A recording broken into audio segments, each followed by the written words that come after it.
Video like करके आगे share जरूर कर देना। क्या मुंह लेकर के उठोगे? इसलिए आज तो शराब को फैशन का नाम दे दिया गया। और सुन लो, मजहब इस्लाम शराब से सिर्फ मुसलमानों को ही मना नहीं करता, बल्कि मजहब इस्लाम तो दुनिया के हर इंसान को मना करता है कि वो शराब न पिए। क्योंकि इस्लाम सिर्फ मुसलमानों के लिए नहीं आया, इस्लाम तो एक आफाकी मजहब है। इस्लाम का पैगाम दुनिया के हर इंसान के लिए है, क्योंकि मेरे आका ने इरशाद फरमाया कि अल्लाह ने मुझे हर फर्द बशर की तरफ नबी बनाकर मबूस फरमाया।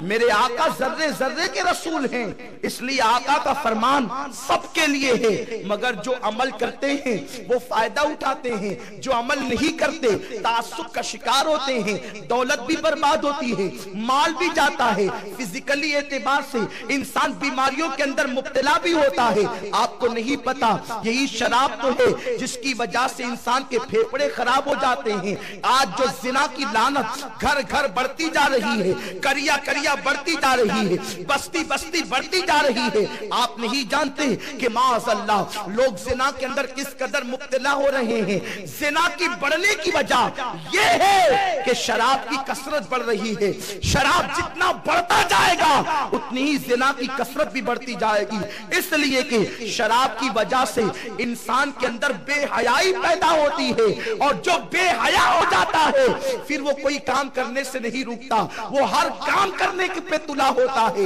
मेरे प्यारे आका अलैहिस्सलाम के प्यारे दीवानों, हालात ये पैदा हो रहे हैं। गुजरात के एक शहर के हवाले से अखबार की ताजा तरीन रिपोर्ट है।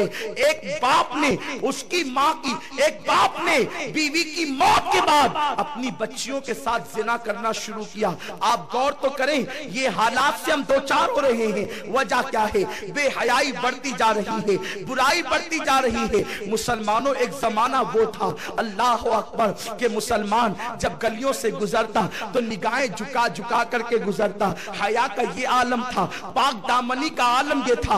अगर कोई शख्स काफिर होता और वो कोई सफर पर जाना चाहता तो अपनी बेटी को अगर किसी के को सौंपना चाहता, अगर अपनी बेटी को किसी के हवाले करना चाहता तो वो माशरे में तलाश करता मुसलमान कौन है। इसलिए कि मुसलमान कुछ भी कर सकता है, बेहयाई नहीं कर सकता, बदकारी नहीं कर सकता, बुराई नहीं कर सकता। मुसलमान का नेचर ये था, मुसलमान की फितरत ये थी, मुसलमान की आदत ये थी। लेकिन माअज़ल्लाह जब से मुसलमानों ने शराब की तरफ अपने कदमों को बढ़ाना शुरू किया, और अब तो माअज़ल्लाह सिर्फ शराब ही नहीं बल्कि तरह तरह की गोलियां निकल रही है, मेडिकल पर गोलियां बिकती है। उन गोलियों को खा करके नौजवान लड़के नशा करते हैं, कुछ लोग हीरोइन यूज करते हैं, कुछ लोग ड्रग यूज करते हैं। इस तरह से नशे को आम किया जा रहा है। मैं तुमसे पूछना चाहता हूं, ये नशा करने वाले अपनी मौत को दावत देते हैं, अपनी मौत को खुद तैयार करते हैं। जो लोग नशे के आदी है, चंद दिन गुजरने के बाद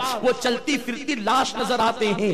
मेरे आका अपने उम्मतियों को लाश की तरह नहीं देखना चाहते थे। मेरे आका तो उम्मत के जवानों को बहादुरों की तरह देखना चाहते थे। इसलिए कि ये वही उम्मत है जिसमें खालिद बिन वलीद सैफुल्लाह की तरह नजर आते हैं, सैफुल्लाह बन करके नजर आते हैं। ये वही उम्मत है जिसमें अबू उबैदा इब्ने जर्राह अमीरुल उम्मा की हैसियत से नजर आते हैं। ये वही उम्मत है कि जिसके 10 लोग कभी कभी 10,000 पर भारी हो जाया करते थे। वजह क्या थी? वो अपनी मर्जी से नहीं खाते थे, वो वही ग़िज़ा खाते थे जो मुस्तफा जाने रहमत ने खाने का हुक्म दिया था, अल्लाह और रसूल ने जो हलाल किया था। जब से हमारा हाल ये हुआ, जो आता जाए खाते जाओ।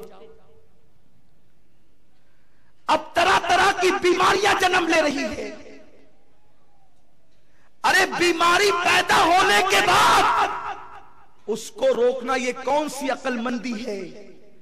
इस्लाम वो मजहब है जिसने बीमारी पैदा होने के बाद रोकने का तरीका नहीं दिया सिर्फ, बल्कि ऐसे तरीके अता किए कि उससे बीमारी ही ना हो। जब बीमारी ही नहीं होगी तो फिर उसके लिए दवा की तकलीफ क्यों?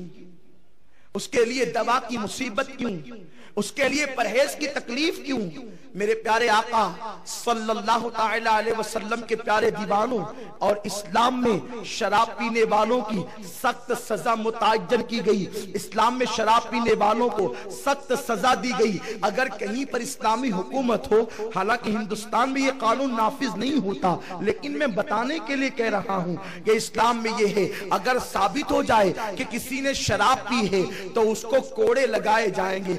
वीडियो अगर अच्छा लगा हो तो लाइक करके आगे ज़रूर शेयर कर देना। अल्लाह हाफिज़।